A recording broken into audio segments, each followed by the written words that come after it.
દ્વિચલ સુરેખ સમીકરણ એનો ખૂબ જ અગત્યનો 2 માર્કનો દાખલો.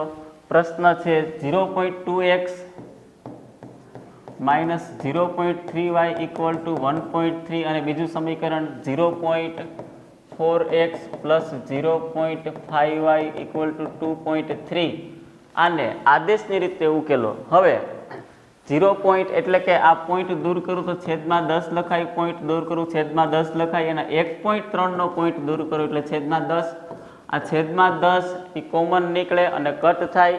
તો હવે જે સમીકરણ વધ્યું 2x માઇનસ 3y બરાબર 13 અને અહીંયા 4x પ્લસ 5y બરાબર 23. સમીકરણ નંબર 2. સમીકરણ નંબર 1 ઉકેલીએ આપણે આદેશની રીતે. આદેશની રીતે એટલે કોઈ પણ એકને સૂત્રનો કરતા બનાવો અને બીજા સમીકરણમાં કિંમત મૂકવું. તો અહીંયા અત્યારે હું 2x ને સૂત્રનો કરતા બનાવું, 3y બરાબરની આ બાજુ આવે પ્લસ થાય, 3y પ્લસ 13, x બરાબર 3y પ્લસ 13 છેદમાં 2. આ સમીકરણ 1 ની કિંમત જ્યાં x દેખાય ત્યાં આપણે લખવાનું 3y પ્લસ 13 છેદમાં 2.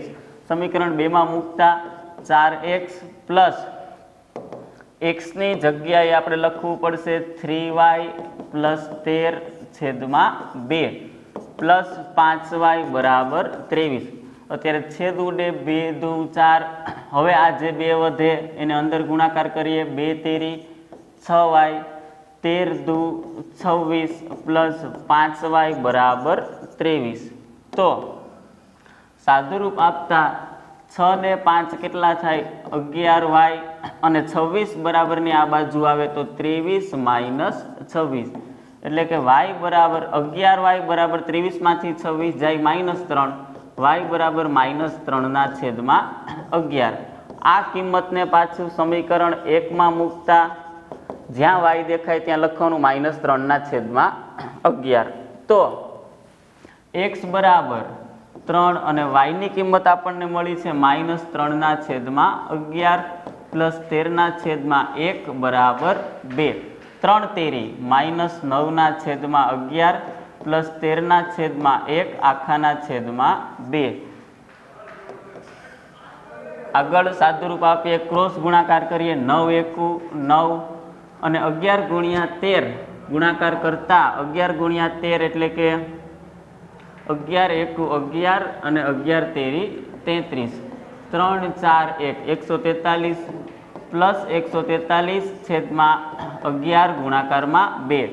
છેદનો છેદમાં ગુણાકાર થાય પછી અંશનો છેદ પાછો છેદમાં, એટલે કે 143 માંથી 9 જાય તો 143 માંથી 3 બાદ કરીએ 140 અને 140 માંથી 6 બાદ કરું તો 134 ના છેદમાં 2 ગુણાકારમાં 11.